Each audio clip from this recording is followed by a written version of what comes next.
hundreds of disability campaigners have descended on the Houses of Parliament. The wage war will fight against the Labour government on the welfare fund. The proposals are going to harm disabled people tremendously. There are alternatives available to Keir Starmer and the government on this issue, right? Exactly. There's an easy decision that they could make, right? They could tax extreme wealth and generate all of the money that is needed. I don't blame anybody for being fearful of change. That doesn't mean that we can shy away from change. Hi, this is Pod Save the UK. I'm Nish Kumar. And I'm Coco Khan. We're back in the studio and I'm seeing you, Nish, face to face for the first time in ages. I feel like a baby in sensory play. I'm really enjoying it, but I might start screaming. This is the first time we've been in a room since you became a mother. I know. I feel changed. Are you feeling changed? I'm more scared of you than I was before. So maybe that's something. Maybe that's something. Maybe my genetic program to be scared of South Asian mothers has now kicked in and is now applying to you. Listen, it's actually for a slightly briefer time for us together than normal, because we're going to do some chat about the news, things that are going on, and then I'm getting out of the studio today. I'm going from here to Westminster to cover a mass lobby of disability activists from around the country. Meanwhile, back in the studio, I'll be speaking with the Employment Minister, Alison McGovern, about the government's mission to get more young people into work. But we'll also be talking about the government's third trade deal in as many weeks. But before we do all of that... End this blockade now and let the aid in. Regrettably, Madam Deputy Speaker, despite our efforts, this Israeli government's egregious actions and rhetoric have continued. They are isolating Israel from its friends and partners around the world, undermining the interests of the Israeli people, and damaging the image of the State of Israel in the eyes of the world. Therefore, today, I'm announcing that we have suspended negotiations with this Israeli government on a new free trade agreement. Foreign Secretary David Lammy there, in a stark shift in diplomatic language toward Israel on Tuesday afternoon, 591 days after the war in Gaza began. The decision comes after the UK, France and Canada on Monday issued their strongest condemnation yet of Israel's war in Gaza and repeated calls for a ceasefire. There has been mounting international anger over the dire humanitarian situation in Gaza after Israel's nearly total 3-month blockade of food, medicine and other life-saving aid, whilst also announcing plans to take control of the besieged strip. Here's UN humanitarian chief Tom Fletcher speaking to Radio 4 on Tuesday. Let me describe what is on those trucks. This is baby food, baby nutrition. There are 14,000 babies that will die in the next 48 hours unless we can reach them. This is not food that Hamas are going to steal. No, we run the risk of looting. We run the risks of being hit as part of the Israeli military offensive. We run all sorts of risks trying to get that baby food through to those mothers who cannot feed their children right now because they're malnourished. Chilling and ghastly. Even the former Israeli Prime Minister Ehud Olmert has said that what Israel is doing now in Gaza is very close to a war crime during an interview with the BBC. So, look, it's good to see these long overdue diplomatic moves from the government. It's just a shame that it took risking the lives of 14,000 babies to make our government act. But without backing by the US and without an actual arms embargo, talking tough with Israel is inadequate. Suspended Labour MP Zara Sultana put this to Lammy in the House of Commons on Tuesday. Children are starving, families have been wiped out, hospitals destroyed, yet the government in court claims that there is no evidence Israel targets civilians. The Foreign Secretary is personally responsible and refuses to ban all arms sales to this genocidal state. So, like many across Britain, I have to ask the Foreign Secretary, how do you sleep at night? Well, the Honourable Lady has raised figures that I don't recognise. She's raised once again the issue of arms sales to Israel. I banned arms sales that could be used in Gaza. I know that the Honourable Lady is keen on clickbait, but I'm not going to be baited from this dispatch box. Now, look, clickbait is a very odd choice of words from David Lammy there. The figures being quoted come from a story in the National newspaper in Scotland, but the source for those figures in the National story, quoted by Zara Sultana, are the government's own figures. So I'm not sure why he's being so dismissive given that all of the figures being quoted have not been like dreamed up by BuzzFeed to drive engagement. They've been released by the UK government. According to the investigative media organisation Declassified UK, just hours after Lammy's speech, the UK sent another spy plane over Gaza to collect intelligence for Israel. So we're in this very dissonant place in terms of what our government is saying about Israel's actions, but what it is doing in terms of actually trying to apply the brakes to Netanyahu's behaviour. And I also couldn't help but wonder if Lammy's comments were referring to the fact that Zara Sultana has a big online following. This subject has to go beyond infighting and factions and grievances about each other. You're an elected official, David Lammy. It's your job to take these questions. It's beneath the party, really. Several ministers around Benjamin Netanyahu have been very, very clear that they will accept nothing less than total Israeli control of the Gaza Strip. It's a shame that it's taken this long for the rhetoric to change. All we can hope now is that further death is prevented.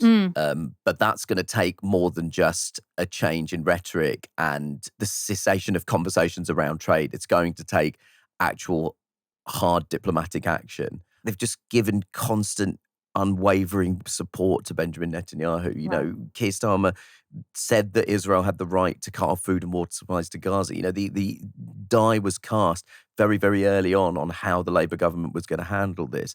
I'm still of the opinion that if you can prevent further death, it's not too little too late. Yeah, of course. And there will be a time for recriminations, and those recriminations should happen, and there has to be accountability. But in the short term, the priority has got to be we have to stop more death in that region. We have to stop the deaths of more innocent people and more innocent children in Gaza. Listen, what the government in the UK really wants to be talking about this week, however, is the 3 trade deals that they've secured in as many weeks with India, the United States, and now with the European Union. Keir Starmer might have myriad domestic problems. Rising inflation this week is another blow in the government's growth agenda, but he's undeniably chalking up wins on the world stage. So this is a big deal. It covers everything from defence and security, fishing rights, tentative move towards a youth mobility scheme, skipping queues at passport control, cheaper cheese, which I think is very important to point out, important for me personally.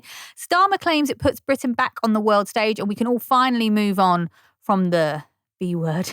And all it took was 7 years and a change of government. And these trade deals might also be why we've seen a cheery-looking Rachel Reeves. She's finally got her hands on some long-awaited growth. So for the first 3 months of this year, the UK economy beat doom-mongering predictions and has grown by 0.7%, which I think we can all agree we are feeling on a day-to-day basis. I can see 0.7% of a spring in everyone's step when I walk the streets of London this week.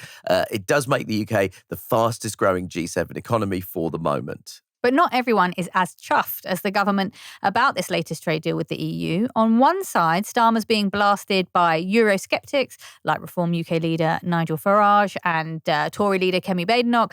They're upset about Brexit being betrayed. Even former PM Boris Johnson waded in to voice his anger. Here he is speaking to GB News. He's turning this country once again into the orange ball-chewing leather trust gimp. If I've got the right word. Again, too much of an insight into Boris Johnson's life in that quote. Didn't enjoy the visual image. Just have a wank before you do the interview. Johnson is so horny. Just for the love of God, please, in order for you to carry out your basic responsibilities, take yourself off to a lavatory and masturbate and then do the interview with a clear head and an empty ball bag, because the guy is so congenitally horny that he can't even get through an interview without mentioning orange ball chewing gimps. Please just masturbate before you go in front of a camera. For the love of God. Because clearly, that's not something I should have to say for any other adult. But clearly, Boris Johnson cannot handle it. It's unbelievable. Don't do an interview with severely blue balls. I don't know what's going on in his personal life, but clearly he's barely been able to get a sentence out without it being drenched in his own semen. And horrible. Can I just say how sweet and innocent am I that when the producer sent the quote over and I saw the text, I genuinely at first thought he was talking in politics. I thought GIMP. Is that like a quango? Jesus Orange Christ. ball. Is that about the Lib Dems? Leather Truss. Is Liz Truss doing something? It's hard to be so innocent, isn't it? Motherhood has really changed you. Look, on the other side of this conversation, Europhiles like Lib Dem leader Ed Davey are much more positive, even if they think that the deal doesn't go far enough. Davey said, I welcome the progress on these issues, even if it is only very limited progress on things like youth mobility, because we've all seen the terrible damage caused by the Conservatives' Brexit deal. The Greens' Ellie Chowns said, it's not quite the step change that we need, but it is a step forward. What do you make of this, Coco? I mean, it's hard to be excited, isn't it? As much as I am looking forward to the cheaper cheese, there's a bittersweetness to all of it. Yes, it's a step in the right direction. But again, it's all been trying to reverse the self-immolation of a horrible project that was fueled by xenophobia and has made living in Britain much worse. The only thing I would say is, in terms of this Brexit deal and what it actually offers to the country, yes, it's a downgrade from where we were pre-2016, but it is considerably better, or it certainly looks considerably better for the economy than previous iterations of the deal we had with the European Union. The group of people I really want to address here are Brexiters, and particularly Conservative Party Brexiters. Please shut the fuck up. All of you, shut the fuck up. I cannot hear from people like Boris Johnson this week about how this deal betrays Britain. You know why I can't hear from them? Because they had the opportunity to negotiate a better deal. They were in charge of the country. Boris Johnson was elected with what we were consistently reminded was a unprecedented and historic majority in 2019. And yes, obviously he was busy in the first couple of years mishandling a pandemic and behaving in a manner that suggested a kind of congenital negligence on his behalf. But after that, he then had another period of time to continue to renegotiate the deal. They had their chance. You blew it. You got what you wanted. The United Kingdom voted to leave the European Union, and you couldn't work out a deal because none of you had thought about what the terms of that deal involved, largely because during the campaign, it was never clear what Brexit would actually look like. Someone like Daniel Hannan, the former Conservative MP, who was very, very critical this week of Keir Starmer's deal, at one point during the Brexit campaign said no one was talking about leaving the single market. The terms of Brexit were never clearly defined from the beginning, and then they were never defined by the people who wanted it most as soon as it had been voted for. So now, you fucked everything up, left the scene of the crime, shut the fuck up. No one wants to hear from you. You had your opportunity. You were in government. You had a whopping majority. Johnson and Cummings purged the Conservative Party of Conservative ministers that they felt weren't loyal enough to the Brexit project. So you had absolutely no obstacles to negotiating a better deal, and you didn't do it. Why? Because Boris Johnson was busy finishing his Shakespeare book and presumably trying to father a few more kids instead of actually doing his fucking job. I don't want to hear from you. No one cares. You had your chance. You fucked it. Nigel Farage, do you know where Nigel Farage was this week? On holiday. Nigel Farage was on holiday. He wasn't even present for the vote. Farage agitated for Brexit, fled the scene as soon as it happened, and now he is an MP. He could have spoken in Parliament this week about the deal. He is on holiday. All of you, shut the fuck up. This is the deal. This is what you get. You couldn't find anything better yourself. Now shut the fuck up. I think there's nothing left to say. Now, over in America, the US courts are in chaos in Trump's second term. So the hosts of Strict Scrutiny are here to play everyone's favourite game. Is this legal? Melissa Murray, Leah Lippman and Kate Shaw are your friendly neighbourhood constitutional law scholars, and they're here to help you understand what's going on in the highest court and where to focus your attention to combat news fatigue. Expert legal analysis in plain English, hot off the precedent. New episodes of Strict Scrutiny drop every Monday. Tune in wherever you get your podcasts or on YouTube. Now, after the break, I speak to Employment Minister Alison McGovern about what the future of employment looks like for young people in the UK. And I've got to get out of here.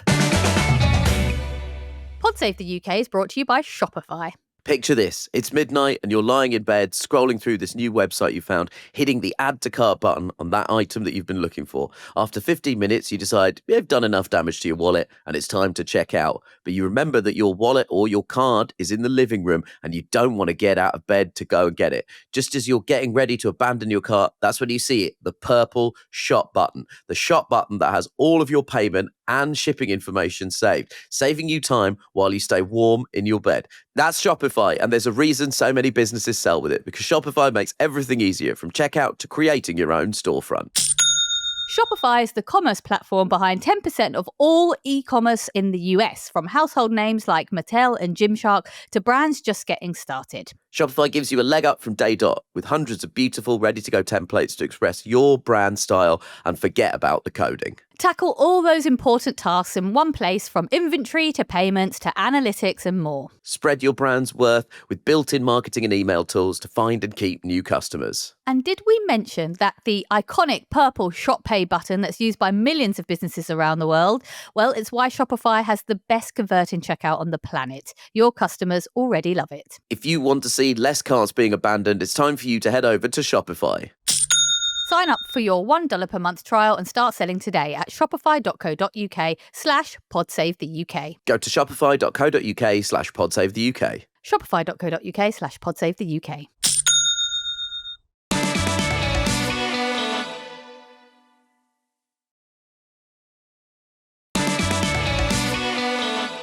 Now, it's a pretty rough ride being a youth in Britain today, and I say that sounding like the true geriatric millennial that I am, but the facts don't lie. According to data from the Office for National Statistics, at the end of 2024, almost 1 million young people were classed as not in employment, education or training, often referred to with the abbreviation of NEET.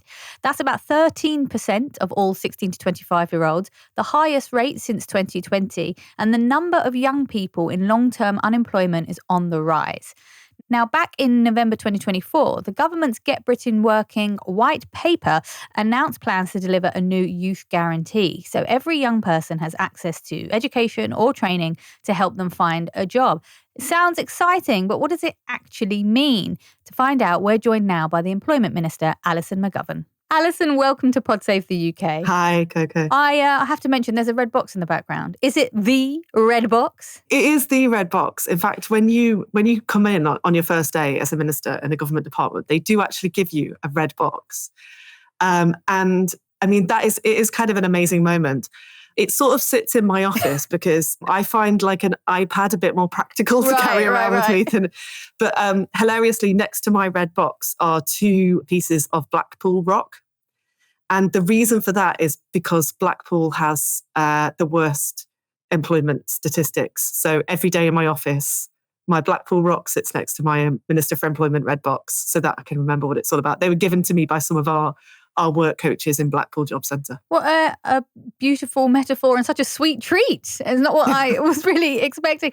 So, you know, on this subject, we've heard the statistics from the ONS about the state of youth unemployment. The unions have also warned that young people's futures are on the line amidst their struggles to find a job. It's really bleak. What has happened? How has it all gone so wrong? It is bleak. And I feel actually quite angry on behalf of young people because we've got nearly a million young people out of work, out of training, not doing anything. And we had another report published only this week showing how you are much more likely to be in that situation, out of work, out of training, if you're from a working class background and also, you know, from particular ethnic backgrounds as well. You know, they really kind of got underneath where some of the barriers and challenges are. And I think it added to that kind of structural issue that we've had for a long time. We then got COVID, you know, the pandemic generation who gave up their social life and, you know, the chance to have that enjoyment that all of us remember so well when you're 16, 17, 18. They gave that up and it had some real consequences for them in terms of their socialising and their social skills. And that is now showing itself in the labour market where young people are finding it hard to get a job, to get that first job and to move on in life. So I think it is urgent, but I think everybody should actually be quite angry about what's happened to the generation that's coming. Oh, absolutely. I mean, we interviewed Jacob Diggle from Youth UK. Do check out the episode if you're interested. It was back in December. And he talked about the scarring effect of being unemployed in your youth. So, you know, if you're under 25 and NEET, you'll continue to see lower earnings, you know, for up to several decades. I think back to my own youth, my job at 17 in a shop, my Saturday job on my £30 education maintenance allowance and feeling all flush. I had no idea that actually that experience was setting me up for the rest of my life, learning how to operate in a workplace, learning hierarchies and authority and, I don't know, timekeeping, which still eludes me. And like you, my first job was in the shoe department in Browns of Chester. And my first boss was incredibly important. You know, she told me all kinds of things that I still rely on today. I think I learned more about being a politician from working in a shoe shop than I did being in Parliament. But a lot of young people have missed out on their first boss. So this is one of the problems that we are trying to solve. But we shouldn't be nostalgic from the past because everything wasn't so rosy. It's just that there's a lot of opportunities now that young people are not able to take up because we've got this need that we haven't addressed. And that's where our youth work coaches in job centres are working really hard to try to get young people that first boss. We're really changing in DWP the way we work because we've underestimated this challenge and we are trying to focus more on what employers need so that we can see where young people fit in and use some of our schemes and programs that we've got to help young people get a start and get that first boss. So tell us about the Youth Guarantee. Great name for a scheme. Over the next 2 years, there's £45 million of funding allocated to 8 English pilot regions. But what is the guarantee of the guarantee? What will it actually offer young people? So I've already talked about job centres where if young people are on universal credit, they can come in and meet one of our work coaches and get help that way. But the challenge that we've got is that we've also got young people who are not on universal credit. They might not have had a good experience at school, might have not been working, they might be just at home and really kind of lost at the moment. So what we want to do is try out some new ways of engaging young people and offering them chances and opportunities. And a lot of research shows that young people's chances and opportunities of a job or a career are quite tied to where they are in geographical terms.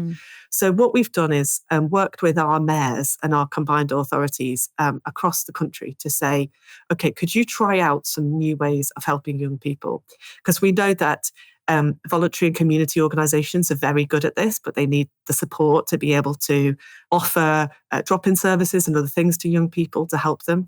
There's also sports and arts organisations that are much better often than the government at helping young people. I love football, and being from Merseyside, you would having expect... a great time at the moment, I'm sure. I am a Red, and we're very happy being the home of the champions at the moment. But actually, all of the football clubs in Merseyside do a great deal on employability. Actually, Liverpool, Everton and Tranmere Rovers all have really good schemes to support young people. And in some ways that can be more successful than the government doing it. So that £45 million is there to allow our mayors to help trial new ways of reaching young people who've become a bit lost.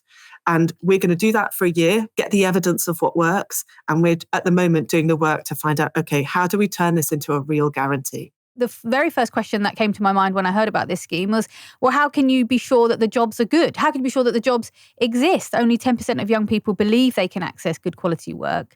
And there's a concern that you end up pushing working class kids into, let's be honest, depressing jobs, warehouse jobs, where they're exploited by exploitative bosses. How do you square that circle? So I think some people do believe that in order to increase the employment rate, you somehow have to have bad quality work. I think some people do believe that that's a trade-off.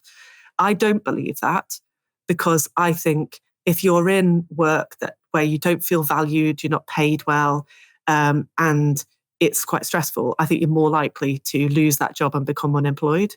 So the government has a bill that's going through Parliament at the moment to improve people's rights at work, to get rid of things like 0-hours contracts that are unwanted by people, to try to improve the quality of work. And I think those changes that we're making go hand in hand with increasing the level of employment, particularly for young people. What we need more than anything else is to have a more productive workforce in the United Kingdom. We need people who are well trained, who use their skills to the maximum. That's the way that we're going to help businesses grow. And there's a lot of employers out there who are up for this, particularly in some of our growth areas. You know, if we're going to meet the net zero challenge, we need to increase the number of people we've got working in energy, for example. Those are good quality jobs. We just need to get a path for young people into them so that we can tackle that 10% statistic that you just talked about. That's all the great sounding carrot stuff. But what about the stick element? I mean, young people's benefits are being jeopardised if they don't agree to participate in these schemes. I think there's a moral question there about whether we jeopardise people's ability to shelter, to eat. And also, many governments have tried sanctions before. The evidence says it doesn't work. It deepens poverty. Why is it going to work now? I think we should have simple rules in social security. I think, if you are receiving social security, you have to keep in touch with the government, and there will always be rules about the things that you have to do to show that you are looking for work. That's been true throughout the history of social security. It should be a balance. There should be commitment on both sides. Because people turn up and make an effort, the government should offer them real help. And I don't think that the Tories fulfilled their side of the bargain. So we are determined to change that. And that's why I think it will be successful. If you look at the New Deal programmes of the last Labour government, they were successful precisely because they offered people a decent chance at work. And we want to learn from that experience. Look, I'm going to be honest here. I think a lot of us on the, whatever you want to describe us as, the left, the progressive, the wokes, the cool dudes, whatever, we're feeling a bit alienated from the Labour Party, putting aside the conversation we're having about young people and their benefits. Today there is a mass lobbying event at Westminster around disability benefits. And then you've got, obviously, the Island of Strangers line from Keir Starmer last week. I'm sure you're getting MPs in the WhatsApp group being like, oh my God, this is not why I signed up for the Labour Party. What would you say to any podcast listeners who, many of ours vote Labour, who are feeling that way and they don't recognise the party anymore? What would you say to them? Well, can I just say specifically on disability benefits, given the recent history on this, I don't blame anybody for being fearful of change. I think that's a perfectly rational response. That doesn't mean that we can shy away from change. I just know where people are coming from, and I don't blame anybody for being fearful about that. It means we have to act with caution and to work with disabled people. I think that's been important to me in talking to my own constituents who receive those social security benefits.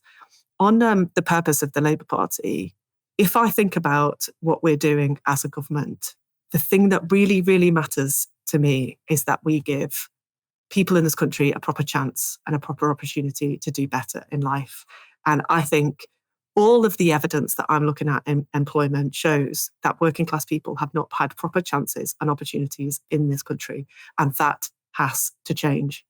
So if there are progressives out there or people who feel they want to be a part of that good change to give people a proper opportunity in life, I would say to them, please work with us in the Labour Party and in the government to do it. And whether that is making sure people have got decent rights at work, making sure we overturn the assumption about certain sorts of people doing certain sorts of jobs, overturning the assumption that somehow we can't increase the disability employment rate. I think we can do these things, and I would ask people to work with us.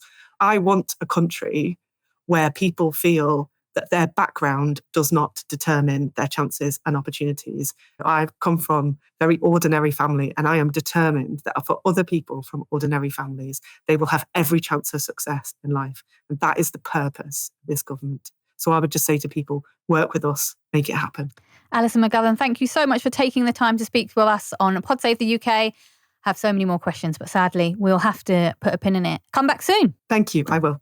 So straight after that interview, Alison McGovern headed off to Prime Minister's Questions, where Keir Starmer dropped something of a bombshell, really, about pensioners' winter fuel allowance. He wants to make more people eligible for the payments. The cuts have been a huge issue on the doorstep. It's been very politically damaging to Labour. They filled the headlines for many, many days, if not weeks. And now the PM says he's going to look at making changes. So with perfect timing, after the break, Nish is heading to Westminster, where people from all over the country have come to demand their MPs vote against the proposed disability benefit cuts. If Starmer can have this change of heart over winter fuel payments, you have to ask, you have to hope, is there a chance of a U-turn on disability benefits?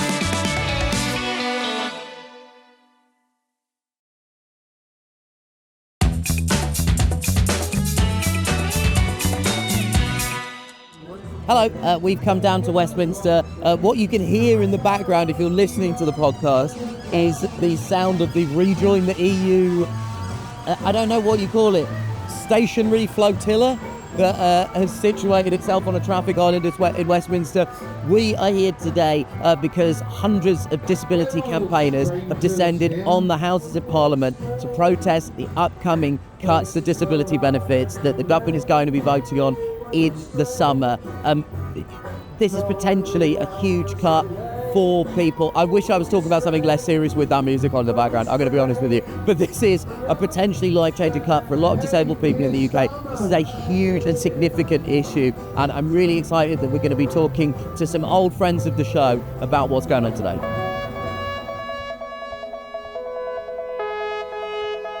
I'm Meg Thomas. I'm a community organiser with Disabled People Against Cuts and a coordinator of a group called the Coalition Against Benefit Cuts.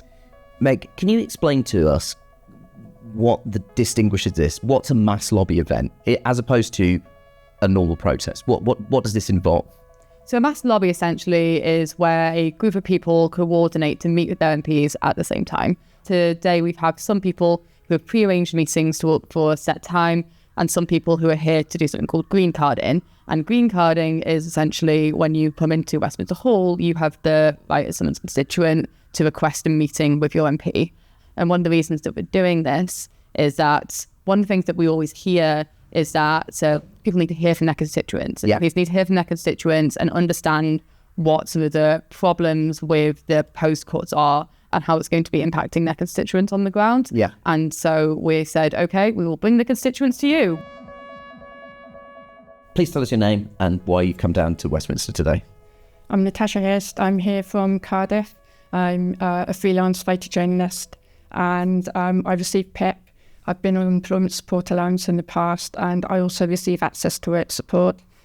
And I'm here because the proposals are going to harm disabled people tremendously. I'll be one of those people affected, but so many more disabled people are going to be put into poverty, real hardship. It does absolutely nothing to address all of those systemic barriers that we face in our day-to-day lives. So my name's Paul Jones and I've come here today to represent a number of ME charities who are concerned about what the government is doing with the reforms and the revision of the social security policy in the UK. How do these reforms specifically impact people with ME? Well, ME is, for the majority, a varying and fluctuating condition. So 25% live with severe ME or very severe ME, where they're bedbound, but the remaining 75% are moderate to mild. Right. So we believe that with the government's change to PIP, including a disability threshold of the 4 points, that the majority of people living with ME will be affected. We ventured outside and immediately the heavens have opened. I'm here with Dermot. Dermot, tell us a little bit about why you decided to come down to Westminster today. The original with a fight against the Labour government on the welfare cut that is going to be imposed upon disabled people across the UK because it is going to trickle deeper in the poverty and it will not help or support anybody disabled and to work if they're able to. It will not do that. So I've just been out in Westminster Hall. It's a very excited mood out there. There's loads of people that have shown up for this mass lobby, and there are lots of MPs who are coming down to meet with them. So there is real engagement between MPs and the people who are here for the mass lobby. It is inspiring. This is direct democratic action. This is bringing the voice of the constituencies to the Houses of Parliament. And this is exactly the kind of event that we want to cover on this show, because it shows you that there are people working hard to actually move the dial on some of these issues. I'm thrilled to be joined by Ellie Chowns from the Greens.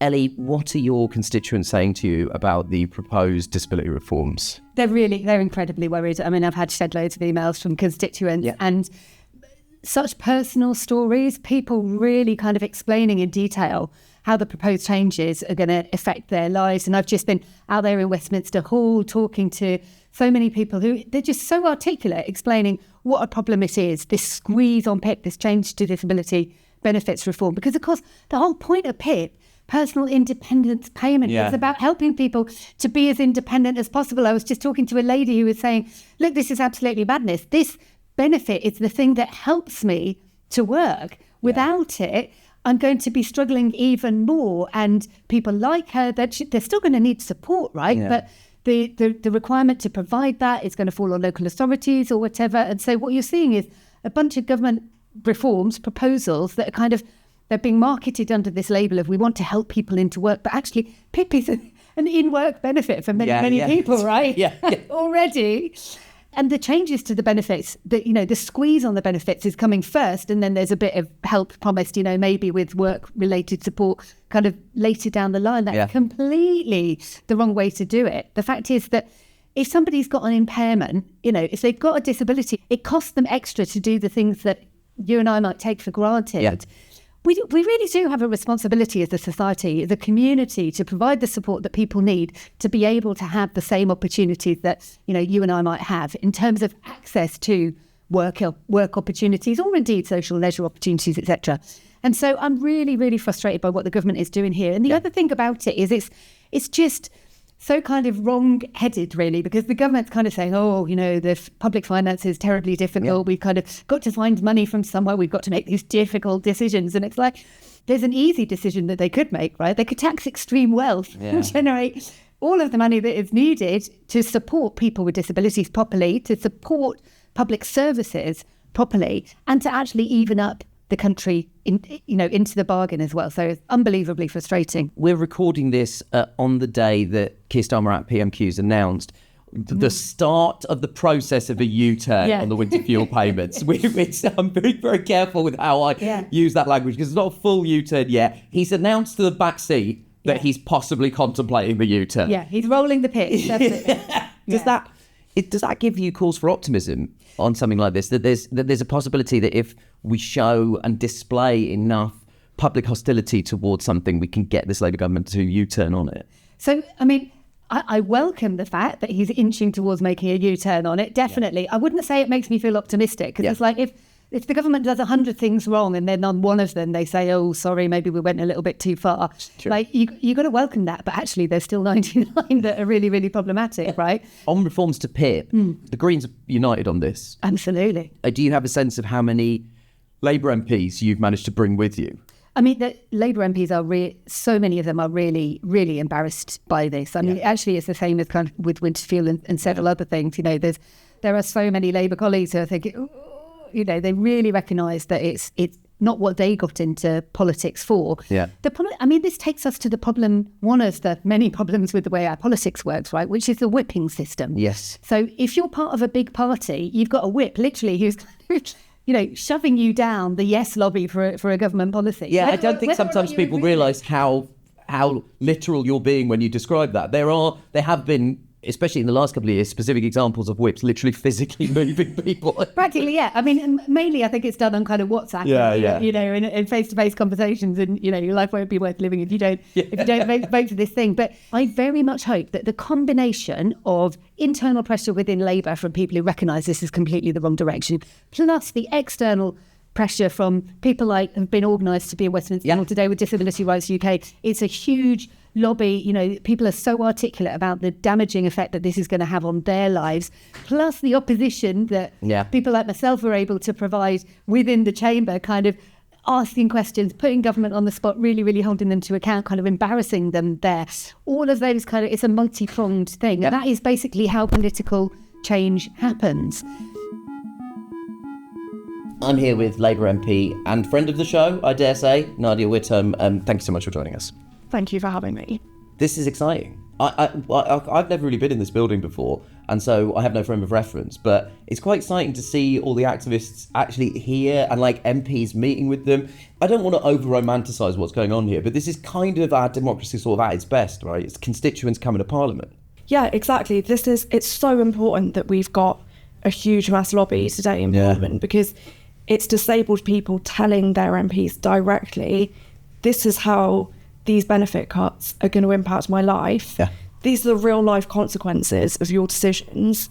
And that makes it impossible for us to ignore the consequences of the choices that the government is making. And let's be clear, they are choices. These cuts are choices. Yeah. And we could be making different choices. The Sunday Times Rich List came out earlier this week, and it showed that 50 of the UK's richest families own more wealth than 50% of the population.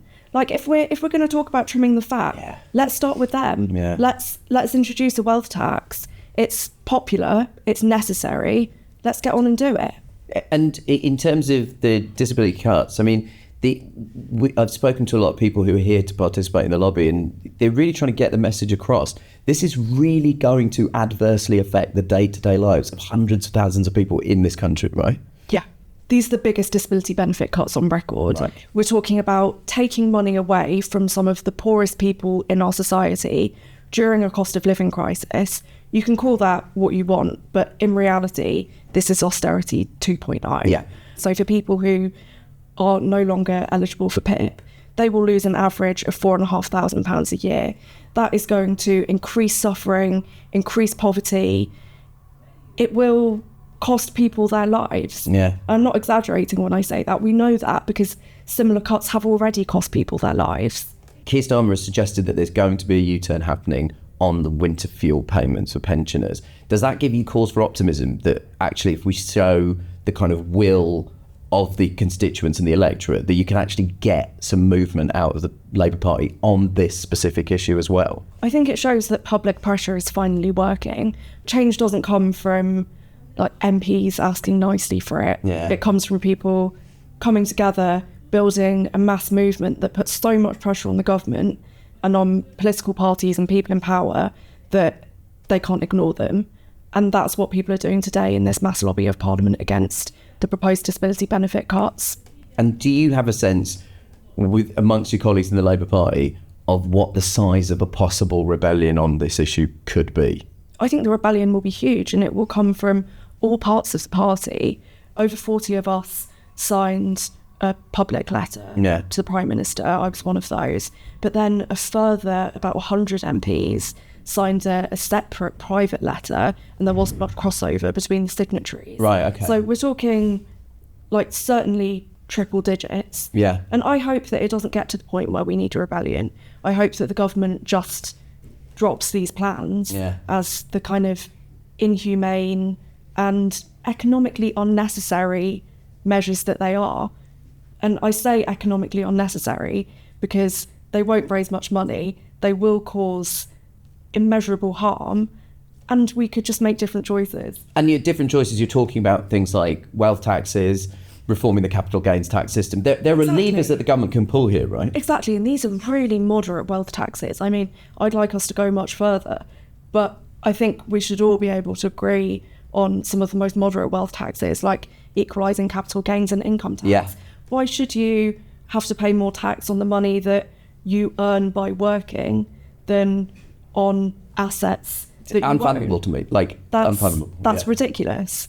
And I Even think Nigel Lawson was in favour of that. It seems to be two things that I'm in agreement with Nigel Lawson on: his daughter and equalising capital gains tax with income. It's really important to state that there are alternatives available to Keir Starmer and the government on this issue, right? Exactly. And we can't go to people and say, okay, you're losing an average of £4,500 a year because you've been deemed no longer eligible to claim PIP.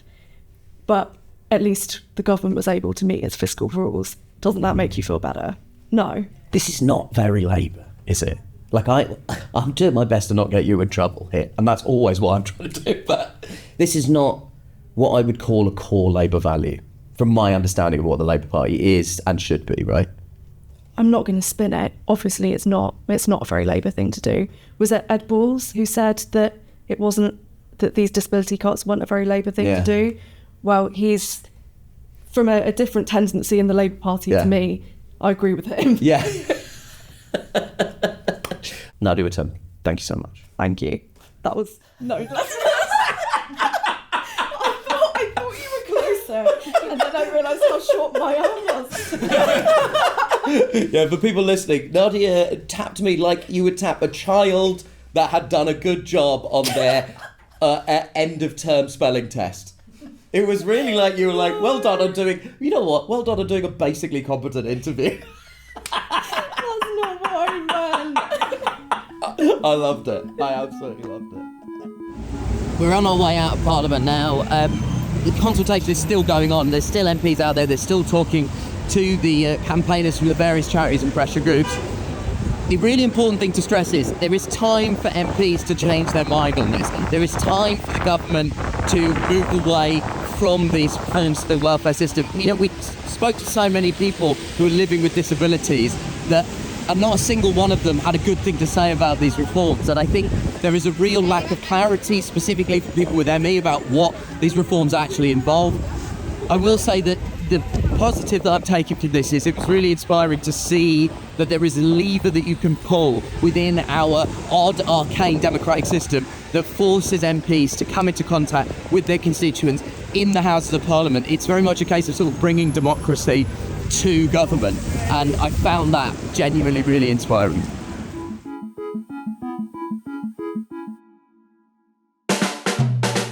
And that's it. Thanks for listening to Pod Save the UK.